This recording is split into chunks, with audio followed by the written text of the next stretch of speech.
Good morning વિદ્યાર્થી મિત્રો આજે આપણે જેટલા ઉદાહરણ બાકી છે એ ઉદાહરણ આજે આપણે પૂરા કરીએ. ગઈકાલે આપણે જે ઇક્વેશન ચલાવેલું છે એ ઇક્વેશન કંઈક આ રીતે છે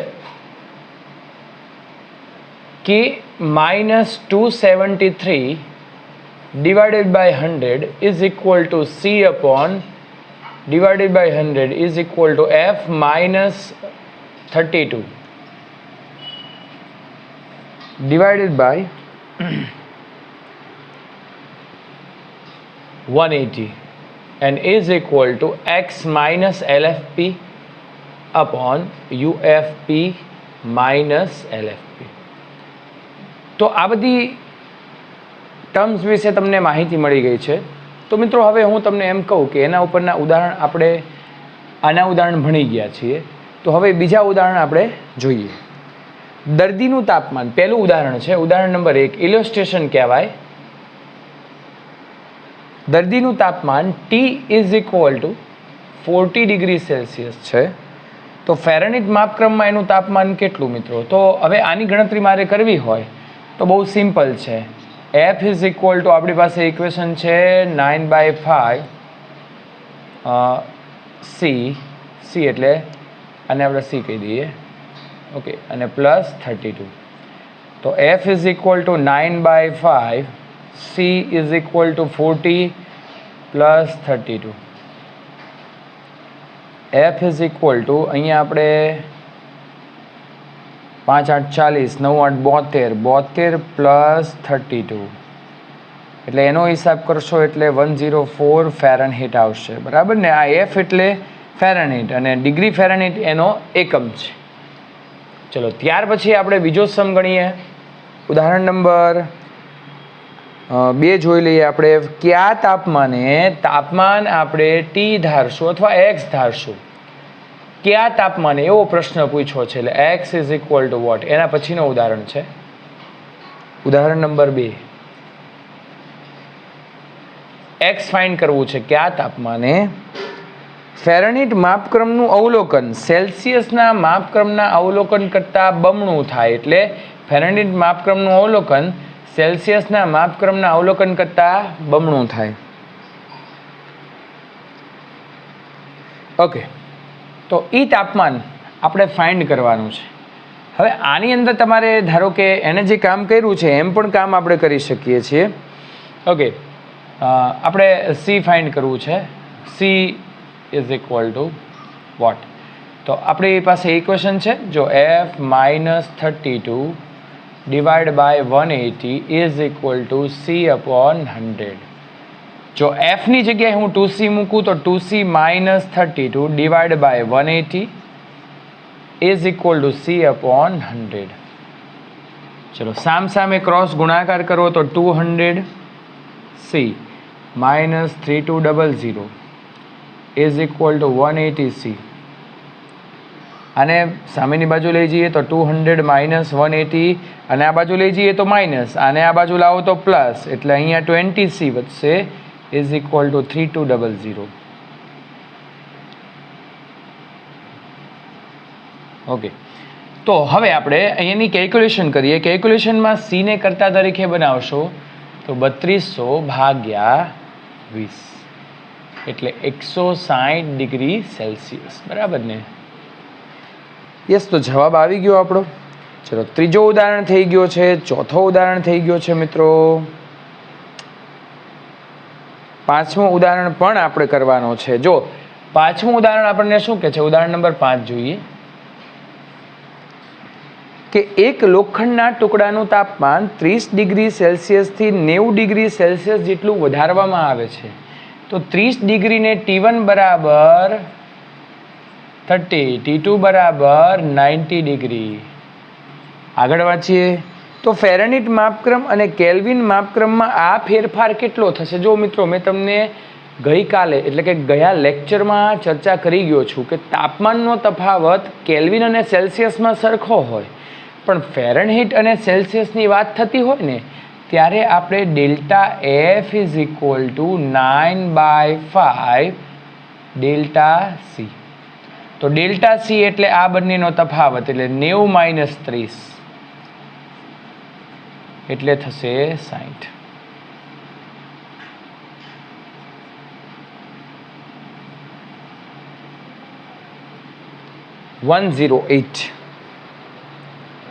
ઓકે, અને કેલ્વિન માપક્રમમાં આ કેટલું હશે? તો કેલ્વિન માપક્રમ એટલે અહીંયા કેલ્વિન ડેલ્ટા કે is equal to delta C.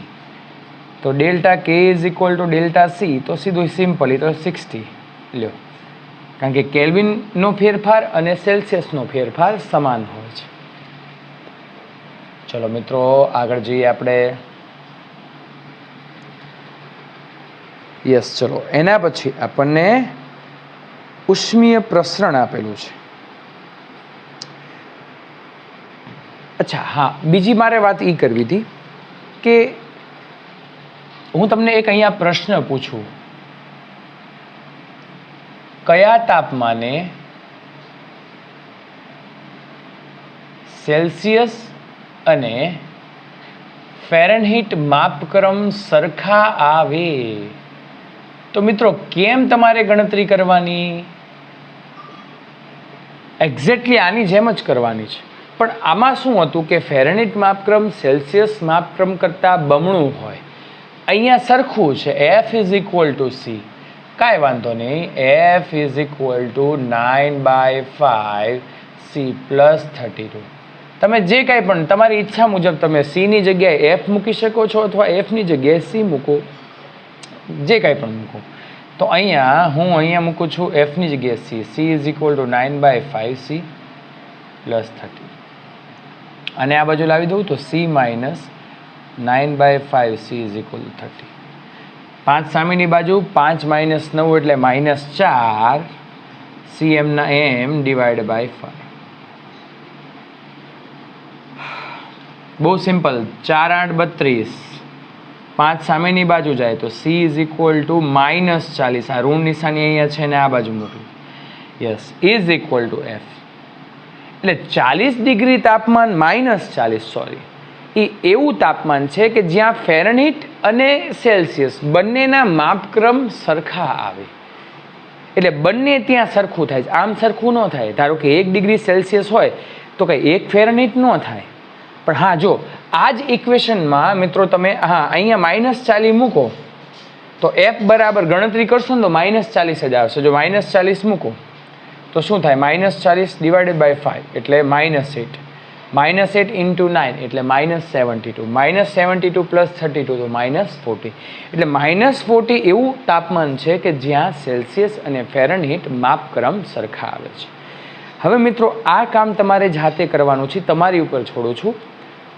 એ કામ કરીને મને એનો જવાબ મોકલવાનો છે મિત્રો.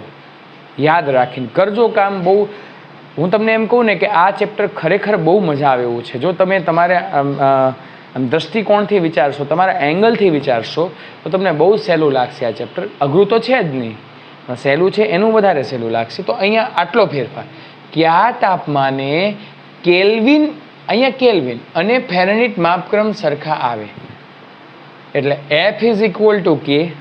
હવે આપણા સમીકરણમાં તો સી છે, પણ આપણને સેલ્સિયસમાંથી કેલ્વિનમાં ફેરવતા આવડે કે નહીં? તો સેલ્સિયસમાંથી મારે કેલ્વિન માપક્રમમાં ફેરવવું હોય તો હું અહીંયા શું કરીશ? અચ્છા, સી ઇઝ ઇક્વલ ટુ, મેં એવું લખાયું હતું કે -273, તો અહીંયા સી ઇઝ ઇક્વલ ટુ મૂકી દો કે -273. પછી ગણતરી કરો મિત્રો, એમાં એફ બરાબર શું મૂકવાનું છે કે. તો આટલી ગણતરી કરીને મને જવાબ મોકલજો. સાચો છે કે ખોટો એ હું તમને કહીશ.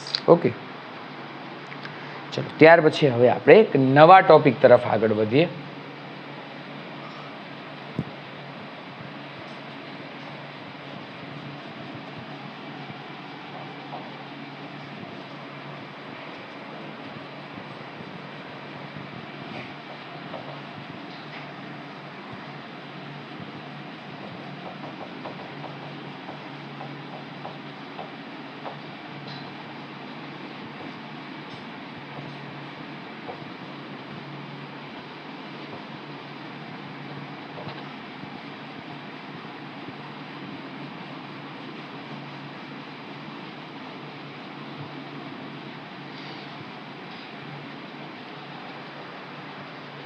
ઓકે, ચલો ત્યાર પછી આપણે જોઈએ ઉષ્મીય પ્રસરણ.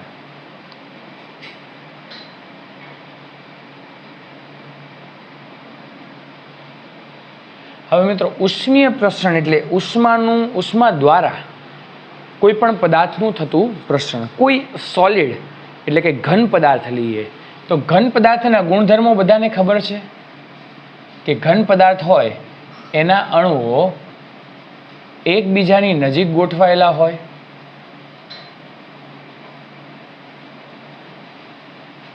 ઓકે. ઘન પદાર્થના અણુઓ એકબીજા નજીક ગોઠવાયેલા હોય, બંને વચ્ચે બોન્ડિંગ એટલે કે આંતર અણુ બળ ખૂબ જ પ્રબળ હોય, એને આપણે તોડવું હોય તો ઉર્જા વધારે આપવી પડે. તો મિત્રો હવે હું એને ઉર્જા આપું છું, હીટ એનર્જી આપું, ગરમ કરું છું, ઓકે. તો ગરમ કરું તો શું થાય? આ બધા જ અણુઓ છે એ ઉપર નીચે અને આજુબાજુમાં દોલન કરે. આ તો મેં એક અણુ દેખાડ્યો છે, એવા તો બધા અણુઓ દોલન કરતા હશે. તો જાણે કે આ બંને અણુઓ કોઈ સ્પ્રિંગ વડે જોડાયેલા હોય એવું લાગે. દોલન કરે એટલે આપણે સ્પ્રિંગને યાદ કરી શકીએ, કારણ કે સ્પ્રિંગ પણ શું કરે? દોલન કરે. તો હવે અહીંથી આપણી ઉષ્મીય પ્રસરણની સમજવાની પ્રક્રિયા શરૂ થાય છે. શરૂઆતમાં બંનેની સ્થિતિ ઉર્જા કેવી હોય મિત્રો? મેક્સિમમ હોય. સ્થિતિ ઉર્જા એટલે સ્થિર રહેવાની ક્ષમતા. શરૂઆતમાં બંને સ્થિર છે. બંનેને હું એનું તાપમાન, એની મેક્સિમમ પરિસ્થિતિએ શું કરું છું? એને ગરમ કરું છું. હવે મિત્રો ગરમ કરું તો શું થાય?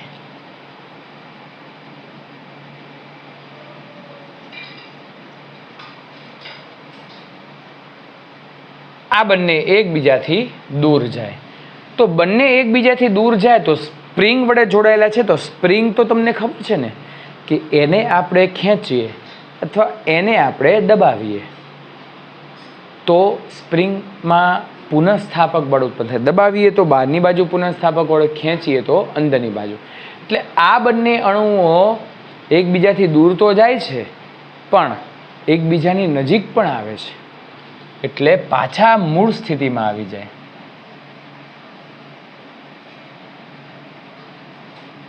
બરાબર? પાછા મૂળ સ્થિતિમાં આવી જાય. તો મૂળ સ્થિતિમાં આવે, ઓકે. મૂળ સ્થિતિમાં આવી ગયા પછી શું થશે?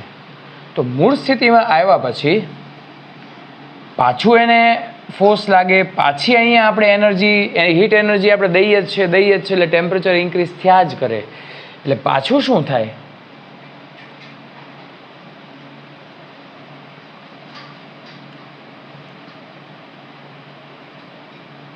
બરાબર? પાછી સ્પ્રિંગ વધારે ખેંચાશે. પાછું બંનેને જો જેમ સ્પ્રિંગ ખેંચે ને મિત્રો એમ એની, એટલે હું તમને એમ કહું કે જેમ જેમ હીટ એનર્જી વધારતો જાઉં એમ એની ઓસિલેટિંગ એટલે કે દોલિત ગતિમાં વધારો થાય અને એની સ્થિતિ ઉર્જામાં શું થાય? ઘટાડો. સ્થિતિ એટલે સ્થિર રહેવાની ક્ષમતા, ત્યારે સ્થિર ન રહી શકે, ત્યારે એની સ્થિતિ ઉર્જામાં ઘટાડો થાય. એટલે સમય જેમ જેમ જાય, જેમ જેમ હું એને હીટ એનર્જી આપું એમ દોલન છે એ વધારે ને વધારે થતું જાય. અને આવી પરિસ્થિતિમાં કોઈ એક સમય એવો આવશે મિત્રો કે હું તમને એમ કહું કે સ્પ્રિંગને હું એટલી બધી ખેંચી નાખું કે જેથી કરીને એ પોતાનો ગુણધર્મ છે એ ગુમાવી બેસે. ગુણધર્મ શું? મૂળ સ્થિતિમાં આવવાનો. એમ અહીંયા પણ એટલું બધું તાપમાન વધારી દઈએ, એટલી બધી હીટ એનર્જી આપીએ કે જેથી બંને વચ્ચેની સ્પ્રિંગ બ્રેક થઈ જાય અને આ બંને અણુઓ છે એ છૂટા પડી જાય. અને at this time it is converted into the liquid, એટલે કે પ્રવાહીમાં રૂપાંતર પામવાની પ્રક્રિયા શરૂ થઈ જાય, કારણ કે બધાના આંતર અણુ બળ છે એ તૂટવા માંડે છે. મિત્રો આ કન્સેપ્ચ્યુઅલી બધું સમજાયું મેં તમને, વાંચવાનું તમારે અંદરથી છે, ઓકે. તો યસ, તો અહીંયા બંને વચ્ચેના અહીંયા આપણે કહીએ કે સ્થિતિ ઉર્જા શૂન્ય થઈ જાય.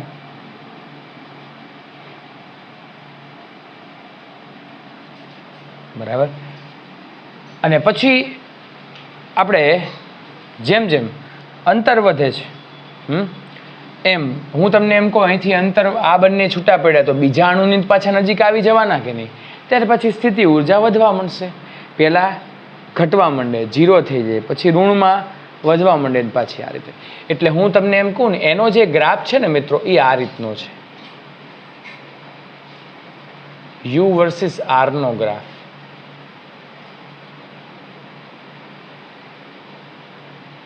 આ શું કહે છે કે જેમ જેમ આ અક્ષ અંતરની છે, આ અક્ષ સ્થિતિ ઉર્જાની, જેમ જેમ અંતર વધશે એમ સ્થિતિ ઉર્જા ઘટશે. અહીંયા સ્થિતિ ઉર્જા શૂન્ય થાય. પાછી સ્થિતિ ઉર્જા જેમ જેમ અંતર વધે, અહીંયા તમે જુઓ ને અંતર ધીમે ધીમે વધે છે, જેમ જેમ અંતર વધે એમ સ્થિતિ ઉર્જા હવે માઇનસમાં થઈ જાય. આ પહેલાં પ્લસમાં હતી, માઇનસમાં વધે, પછી અહીંયા આવશે ત્યારે એની સ્થિતિ ઉર્જા મેક્સિમમ હોય. ઓકે, પાછું અંતર વધે તો સ્થિતિ ઉર્જા માઇનસમાં ઘટતી જાય ને પ્લસમાં થઈ જાય. બરાબર? તો આ રીતે આખી પ્રોસેસ થાય છે અને પછી એ પ્રવાહીમાં રૂપાંતર પામે છે. તો આ પ્રકારની જે ઘટના છે, પ્રક્રિયા છે, એને ઉષ્મીય સંતુલનની સ્થિતિ કહેવામાં આવે છે. ઉષ્મીય સંતુલનની ઉષ્મીય પ્રસરણ કહેવામાં આવે છે. આ પ્રકારનું પ્રસરણ ઉષ્મીય રીતે થાય કારણ કે આપણે એને હીટ એનર્જી આપીએ છીએ. ઓકે, અચ્છા, હવે હું તમને એમ કહું કે આ તો આપણે કોઈ એક પદાર્થની વાત કરી, પણ હવે પારિમાણિક રીતે એટલે કે એક પરિમાણ ધરાવતો પદાર્થ હોય તો એમાં પ્રસરણ કઈ રીતે થાય, દ્વિપરિમાણ ધરાવતો પદાર્થ હોય તો એમાં પણ પ્રસરણ કઈ રીતે થાય, અને ત્રિપરિમાણિક ધરાવતો પદાર્થ હોય તો એમાં પ્રસરણ કઈ રીતે થાય. તો એ સમજવા માટે આપણે અત્યારે સૌથી પહેલું કામ, સૌથી પહેલો ટોપિક જે હવે આપણી બોર્ડની કોમ્પિટિટિવ એક્ઝામની ગણતરીએ ખૂબ જ મહત્વનો ટોપિક એવો રેખીય પ્રસરણ.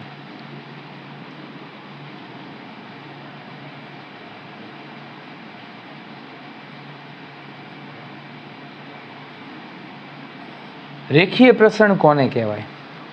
તો પદાર્થની લંબાઈમાં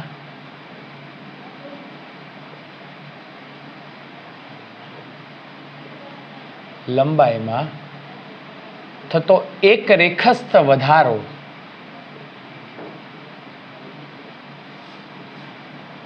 વધારાને રેખીય પ્રસરણ કહે છે. ઓકે, તો આ એક રેખસ્થ વધારો છે, એ વધારાને રેખીય પ્રસરણ. એક રેખસ્થ એટલે આપણને એક આ રીતે પાતળી પટ્ટી આપેલી છે. હવે આની લંબાઈ હું મૂળ લંબાઈ, ગરમ કર્યા પહેલાની લંબાઈને મૂળ લંબાઈ કહેવાય. L0 એટલે મૂળ લંબાઈ. ઓકે, તો ગરમ કરું છું એટલે એની લંબાઈમાં વધારો થાય. હું અહીંથી ગરમ કરું, હાલો, તો અહીંયા એની લંબાઈ કંઈક વધશે. ઓકે, એની લંબાઈ L થશે. L એટલે અંતિમ લંબાઈ. અંતિમ લંબાઈ એટલે બધાએ જ એક વસ્તુનું ધ્યાન રાખવાનું છે કે ગરમ કર્યા પછીની લંબાઈ છે અને પ્રારંભિક લંબાઈ કે ને એ ગરમ કર્યા પહેલાંની લંબાઈ છે. ઓકે, લંબાઈમાં થતો વધારો એટલે કાંઈ નહીં, આમાંથી આ બાદ કરો એટલે ડેલ્ટા L. તો આ લંબાઈમાં થતો વધારો એ મૂળ લંબાઈના સમપ્રમાણમાં સળિયો મોટો લ્યો તો લંબાઈમાં થતો વધારો વધારે હોય, સળિયો નાનો લ્યો તો લંબાઈમાં થતો વધારો ઓછો હોય. અને આની માટે આપણે તાપમાનનો ફેરફાર પણ કરવો પડે છે. એટલે તાપમાનમાં થતો ફેરફાર એ તે ડેલ્ટા ટી હોય. પહેલાં તાપમાન હું એમ કહું 50 હોય ને પછી હું એનું તાપમાન વધારીને 60 કરી નાખું એટલે ઓબ્વિયસલી એની લંબાઈમાં પહેલાં જેટલી લંબાઈ હતી એના કરતાં વધવાની છે. તો અહીંયા લંબાઈમાં થતો વધારો અથવા લંબાઈમાં થતો ફેરફાર ડેલ્ટા ટી છે. ચલે છે ની નિશાની કાઢીશ મિત્રો, એક અચળાંક મૂકવો પડે, એ અચળાંક આલ્ફા છે. અને આલ્ફાને કહેવામાં આવે છે રેખીય પ્રસરણાંક. યાદ રાખજો આ વસ્તુ, રેખીય પ્રસરણાંક. આધાર કોની ઉપર છે? તો પહેલું દ્રવ્યની જાત ઉપર, બીજું તાપમાન ઉપર.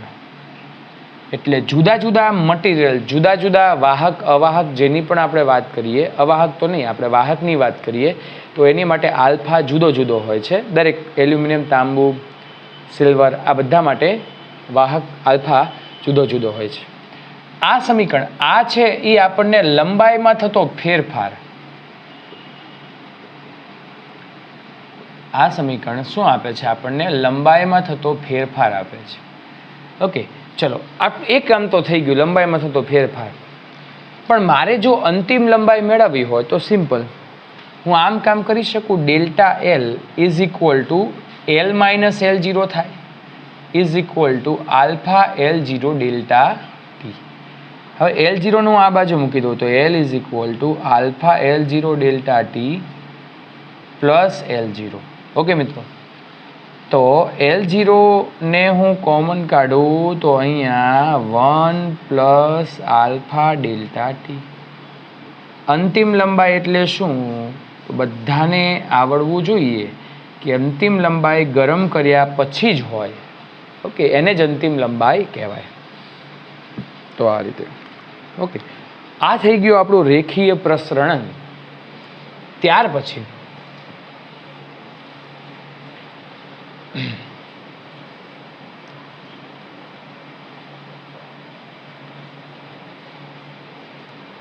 પછી હવે આપણે જોઈએ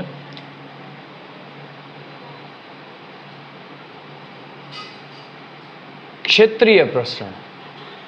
તો ક્ષેત્રીય પ્રસરણ એટલે શું? તો કોઈ એવી વસ્તુ લઈએ, એવો પદાર્થ લઈએ કે જેને દ્વિપરિમાણ હોય. અહીંયા તો ખાલી આપણે લંબાઈને ધ્યાનમાં લીધીએ. એટલે હું ચોરસ પ્લેટ લઉં કે જેને લંબાઈ અને પહોળાઈ હોય. તો આ ચોરસ પ્લેટ એટલે હવે હું સીધું લખીશ મિત્રો કે હું એને ગરમ કરું તો લંબાઈમાં વધારો થાય અને પહોળાઈમાં વધારો થાય. એટલે દ્વિપરિમાણીય વધારો કહેવાય, એટલે એને ક્ષેત્રીય પ્રસરણ કહેવાશે. વ્યાખ્યા આની ધ્યાનમાં રાખવાની. પદાર્થના ક્ષેત્રફળમાં થતો વધારો એટલે ક્ષેત્રીય પ્રસરણ. તો એનું સૂત્ર ડેલ્ટા એલ, ક્ષેત્રફળમાં થતો ફેરફાર.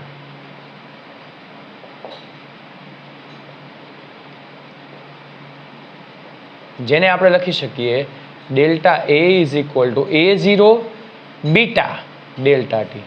એક્ઝેક્ટ આની જેમ જ છે કે નહીં? જો અહીંયા એ છે, અહીંયા એલ હતો એટલે આપણે L0 લીધો.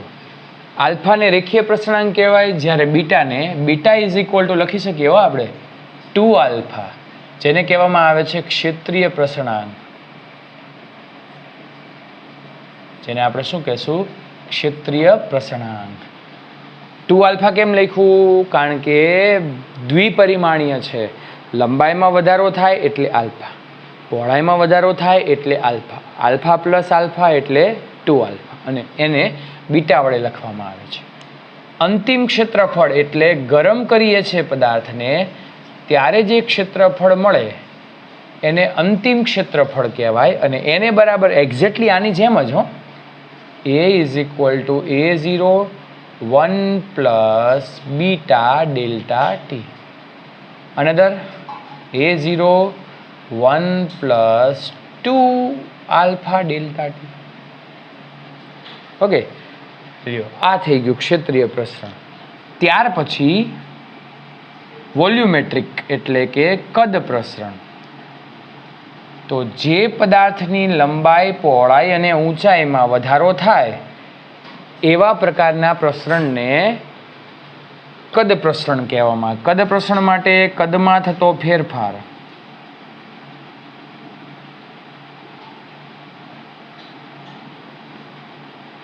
આ જ રીતે હું લખી શકું V0, પણ અહીંયા એક અચળાંક ગામા આવશે ડેલ્ટા ટી. ગામાને કહેવાય કદ પ્રસરણાંક. ગામાને શું કહેશું? કદ પ્રસરણાંક. ઓકે, આ બધાનો એકમ આવડે? આલ્ફાનો એકમ શું થાય? અહીંયા સાઈડમાં લખું, બધાનો એકમ હરખો જો. આલ્ફા, બીટા અને ગામાનો એકમ સેલ્સિયસ ઇન્વર્સ અથવા કેલ્વિન ઇન્વર્સ થાય. યાદ રાખવાનું, આલ્ફા, બીટા અને ગામાની આધારિતતા હરખી જ, દ્રવ્યની જાત અને તાપમાન ઉપર આધાર રાખે. ઓકે, તો કદ પ્રસરણાંક ઇઝ ઇક્વલ ટુ 3 આલ્ફા. કેમ 3 આલ્ફા? કારણ કે લંબાઈ, પહોળાઈ અને ઊંચાઈમાં વધારો થાય છે. ઓકે, અને અંતિમ કદ મેળવવું હોય તો અંતિમ કદ માટે V is equal to V0 1 plus gamma delta T. ગામાની જગ્યાએ 3 આલ્ફા લખી શકો જો આલ્ફા આપ્યું હોય તો રકમમાં. ઓકે, હા, હવે હું તમને એમ કહું કે આપણી પૃથ્વી છે, શરૂઆતમાં હું એમ કહું કે એનું તાપમાન ઓછું છે, પછી હું એનું તાપમાન વધારું છું, તો એની ત્રિજ્યામાં કેટલો વધારો થાય? એટલે આ જસ્ટ એક ઉદાહરણ છે જે હું અહીંયા પ્રૂવ નથી કરવાનો, પણ જો આપણને કોઈ ગોળો આપેલો હોય જે ત્રિપરિમાણ હોય, એની ત્રિજ્યામાં થતો વધારો મેળવવાનો હોય ત્યારે એ ત્રિજ્યાના સ્વરૂપમાં આ સૂત્ર આ રીતે થશે, r is equal to r0 1 plus gamma delta T whole raise to 1/3, એટલે ઘનમૂળ લેવાનું. ઘનમૂળની રીત આમ તમે ઘનમૂળ કાઢતા તો આવડે, જે 27 હોય બરાબર ને, એ બધાનું ઘનમૂળ તમે કાઢી શકો, પણ જ્યારે એવું ઘનમૂળ આવે કે જેનું ઘનમૂળ સીધી રીતે ન નીકળે એની મેથડ શું એ આપણે દાખલામાં જોઈશું. ઓકે, તો આ અંતિમ ત્રિજ્યા છે, એટલે ગરમ કર્યા પછીની ત્રિજ્યા છે, અને આ પ્રારંભિક ત્રિજ્યા છે. ઓકે, પછી આપણને ઘનતાના સ્વરૂપમાં પણ આ સૂત્ર આપે, તો ઘનતાના સ્વરૂપમાં આ સૂત્ર આ રીતે થશે, ρ ઇઝ ઇક્વલ ટુ ρ0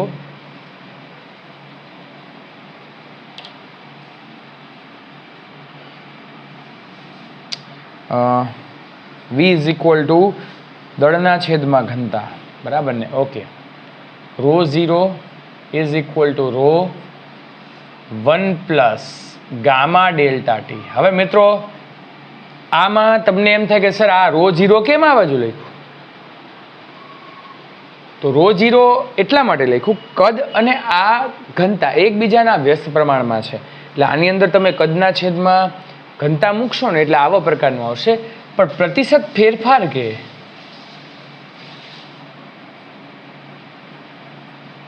તો મિત્રો ρ માઇનસ ρ0 અપોન ρ0 આ જ રીતે કરવાનું, is equal two minus gamma delta T 1 plus gamma delta T.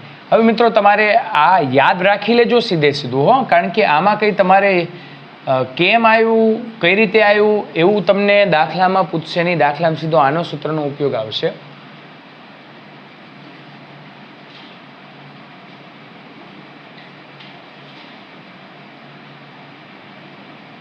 Okay, તો આટલા સૂત્ર તમારે યાદ રાખવાના છે મિત્રો. તો આ રેખીય પ્રસરણ, ક્ષેત્રીય પ્રસરણ અને કદ પ્રસરણ પૂરું. પણ હવે આ જે પ્રસરણ છે એને કારણે લોલકમાં પણ કેવા ફેરફાર થાય એ પણ આપણે જોઈ લઈએ. જેમ કે હું તમને એમ કહું કે પહેલાં જૂના જમાનામાં સાદા લોલક આપણે વાપરતા.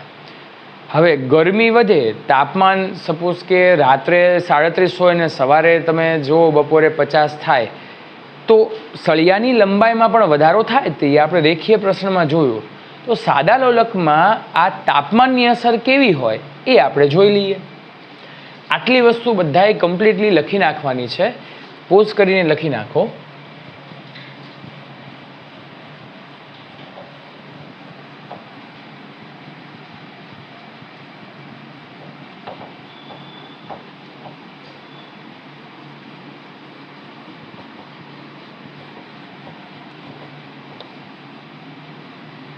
મિત્રો આલ્ફા બીટા અને ગામા વચ્ચેનો સંબંધ જો લખવો હોય અથવા તો ગુણોત્તર લઈએ તો આમ થાય.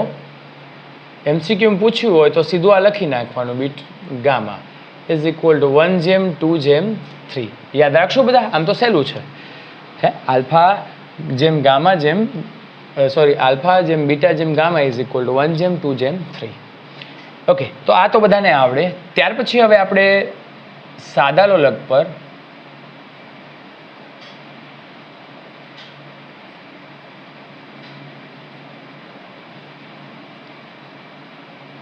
તાપમાનની અસર. અચ્છા ચલો મિત્રો, મેં તમને રેખીય પ્રસરણ ભણાવ્યું તો એમાં એવું હતું કે તાપમાન વધે તો લંબાઈ વધે ને તાપમાન ઘટે તો લંબાઈ ઘટે.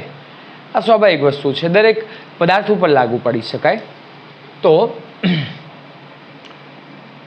આ સાદું લોલક છે, સિમ્પલ પેન્ડ્યુલમ. ઓકે, સાદા લોલકની વાત કરીએ તો અહીંયા આપણને એક સળિયો હોય અથવા તાર હોય, વોટેવર જે કંઈ પણ હોય. હવે ઉનાળાની જ વાત કરીએ છીએ તો ઉનાળામાં તાપમાન કેવું હોય? વધારે હોય કે નહીં મિત્રો? તો તાપમાન વધે એટલે કે ટી વધે, ટી એટલે તાપમાન, તો એલ વધે, એલ એટલે લંબાઈ. ઓકે, એટલે આની લંબાઈમાં વધારો થાય છે. હવે આ ડોટેડ લાઈન દેખાડું છું એ વધારો દેખાડે છે. ઓકે, એટલે પહેલાં જે છે એ સાદું લોલક આ રીતે મૂવ કરતું હતું, હવે આ રીતે મૂવ કરે છે, દોલન કરે છે, સોરી, બરાબર કે નહીં?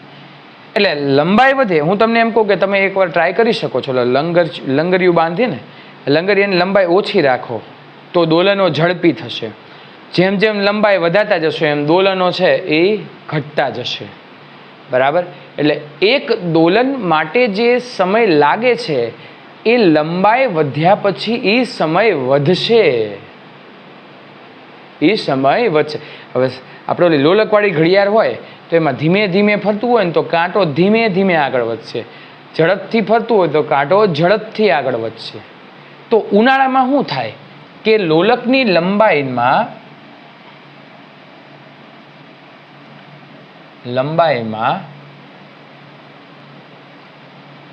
વધારો થાય. એટલે T is equal to 2 pi under root L upon G. So T proportional to under root L. G તો એને સરખું જ લાગશે, G કોન્સ્ટન્ટ 9.8 લઈ શકીએ. તો delta T upon T is equal to 1/2 delta L upon L. Okay, ચલે છે ની નિશાની કાઢો તો કંઈક અચળાંક મૂકવાનો હોય, એ 2 પાઈ છે, 2 પાઈને તૂટી હોય નહીં. ઓકે, એટલે સમપ્રમાણતાનો સંબંધ છે. એટલે અહીંયા લોલકની લંબાઈમાં વધારો થાય તેથી ટીમાં પણ વધારો થાય. મિત્રો, ટી એટલે શું છે? આવર્તકાળ. આવર્તકાળ એટલે શું છે કે એક દોલન માટે લાગતો સમય. હવે એ સમયમાં વધારો થાય તો હું આમ કહી શકું કે ઘડિયાળ ધીમી પડે છે. પડે કે નહીં?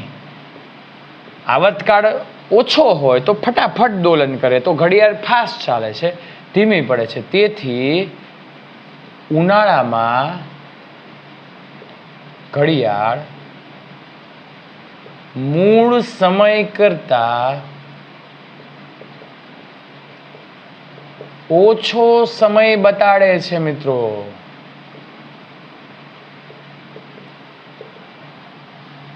હવે એનું નિવારણ મારી પાસે છે, એ હું તમને લેક્ચરના એન્ડમાં કહું. એનાથી ઊંધું ઉનાળામાં તો આ કામ થઈ ગયું. શિયાળાની વાત કરું તો શિયાળામાં એલ ઘટે એટલે લંબાઈ ઘટે, લંબાઈ એટલે આને એલ કહી દઈએ, બરાબર કે નહીં? એલ ઘટે, મૂળ લંબાઈ કરતાં ઘટે તો ટી પણ ઘટે. ટી એટલે ફરીવાર એક દોલન કરવા માટે લાગતો સમય એ ઘટે એટલે દોલન ઝડપી બને, દોલનો ઝડપી બને. અને મેં હમણાં જ તમને કીધું હતું મિત્રો, દોલન ઝડપી બને તો ઘડિયાળ ઝડપથી ચાલે અને મૂળ સમય કરતા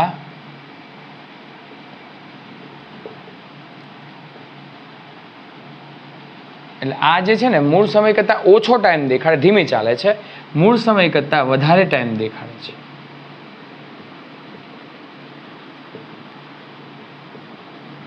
અને આના નિવારણ માટે મિત્રો લખી નાખજો કે ઇનવાર એક ખનિજ છે, ઇનવારમાંથી ખાસ પ્રકારની એક ઘડિયાળ બનાવવામાં આવે છે. અત્યારે આપણી ઘડિયાળ છે એમાં તાપમાનની અસર આમ થાય ખરી પણ સાવ ઓછી. એમ કહું ને કે એ વર્ષે 1 સેકન્ડનો કદાચ ફેર પડતો હશે, એ પડે તો પડે, નહીતર નહીં. તો અહીંયા ઇનવાર નામનું જે ખનિજ છે એ વપરાય છે ઘડિયાળ બનાવવા માટે. Okay, yes. પછી બીજી વાત મારે કરવી છે ફોટોગ્રાફિક વિવર્ધન.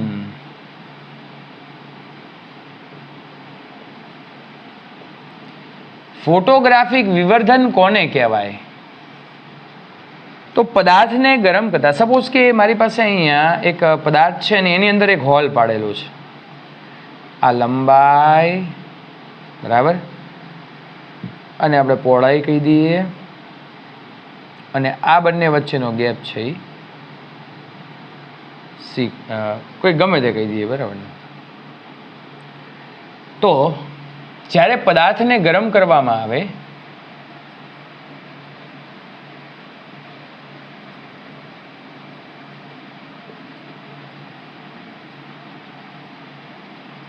ત્યારે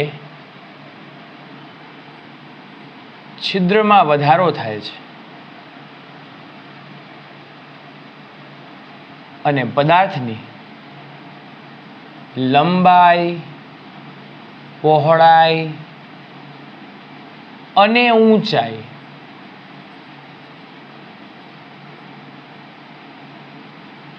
માં સરખો વધારો થાય. મિત્રો, સરખો આ શબ્દ હોવો જોઈએ તો જ ફોટોગ્રાફી વિવર્ધન કહેવાય. સરખો વધારો થાય તેને ફોટોગ્રાફિક વિવર્ધન થયું છે તેમ કહેવાય. તેને શું કહેવાય છે? ફોટોગ્રાફિક વિવર્ધન થયું છે તેમ કહેવાય છે ને. સિમ્પલ. એટલે હું એમ કહું, તમે નાનો પાસપોર્ટ સાઇઝનો ફોટો હોય એને મોટો કરાવો તો એને ફોટોગ્રાફિક વિવર્ધન એટલે મોટું કરવું. એટલે આપણું આ કાન, નાક, ગળું, બધું જ હોઠ બધા મોટા થઈ જાય. ઓકે, તો જે ફોટોગ્રાફિક વિવર્ધન. પછી એક બીજી વાત મારે કરવી છે. એક બે મેટાલિક, સપોઝ કે હું તમને અહીંયા એમ કહું કે આપણે આ બે સળિયાને સાથે જોડેલા છે. આ સ્ટીલનો છે અને એની સામે એક બીજો સળિયો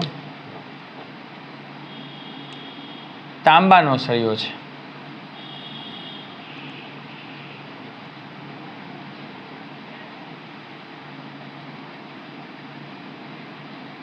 ઓકે, હવે મિત્રો આ સ્ટીલ અને તાંબુ બંનેને જોડેલો છે. બંનેને હું અહીંથી હીટ એનર્જી આપું છું.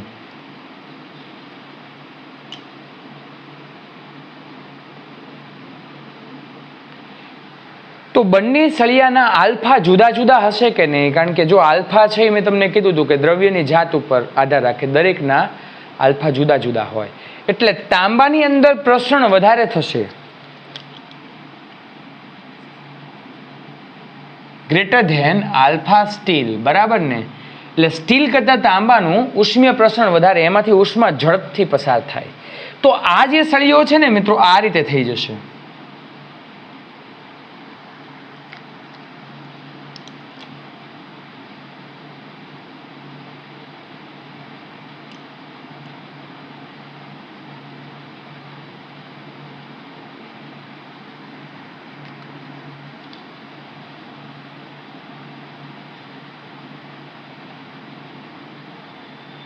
હવે તમે મને એમ કહો કે આની અંદર કોણ વધારે ઝડપથી બેન્ડ વળે છે? અચ્છા, કોણ વધારે બેન્ડ વળે છે? વધારે બેન્ડ એટલે હું એમ કહું કે આને આપણે કેન્દ્ર નક્કી કરીએ તો આની ત્રિજ્યા R1 કહીએ, આની ત્રિજ્યા આપણે R2 કહીએ, બરાબર? તો હવે મને એમ કહો તમે, કોણ વધારે ઝડપથી બેન્ડ વળે? તાંબુ. તો જેનું જેનો આલ્ફા એટલે કે જેનું રેખીય પ્રસરણાંક વધારે હોય એ બેન્ડ એટલે કે એ જે કર્વેચર છે, બેન્ડ ઝડપથી થાય છે. ઓકે, અને એની ત્રિજ્યા વધારે હોય છે, વધારે બેન્ડ વળે છે. ઓકે, આની ત્રિજ્યા કેવી હોય છે? ઓછી. તો આ પણ મિત્રો એક ધ્યાન રાખવા જેવી બાબત છે કે જેનું આપણે બિગિનર બોક્સ અને બધું હું તમને મોકલવાનો છું ટૂંક સમયમાં, ત્યારે હું તમને આ બધી વાત કરીશ, બરાબર ને? હજી એક દાખલો આવે છે આનો. ઓકે, તો મિત્રો આટલે સુધી આપણે રાખીએ. નેક્સ્ટ ટાઈમ આપણે આગળ મળશું અને વધારે એક નવા ટોપિક તરફ આગળ વધશું અને થોડા ઘણા આના દાખલા પણ છે. ઓકે, તો મિત્રો આપણે નેક્સ્ટ ટાઈમ મળશું. Take care. Thank you very much.